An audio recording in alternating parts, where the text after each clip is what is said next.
জীবনে সবাই তোমার পাশে থাকবে না, কিছু মানুষ আসবে শুধু তোমাকে ব্যবহার করতে।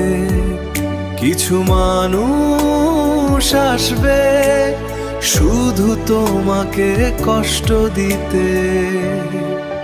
কিছু মানুষ আসে জীবনে শুধু আঘাত দিতে গোপনে। শেখা হয়ে গেল এই মন জানে, সবাইকে বিশ্বাস করা যায় না। হাসি মুখে যারা কথা কয় তাদের মনেও ছলনা রয়। তবু কেন এই ভুল হয়, সবাইকে বিশ্বাস করা যায় না।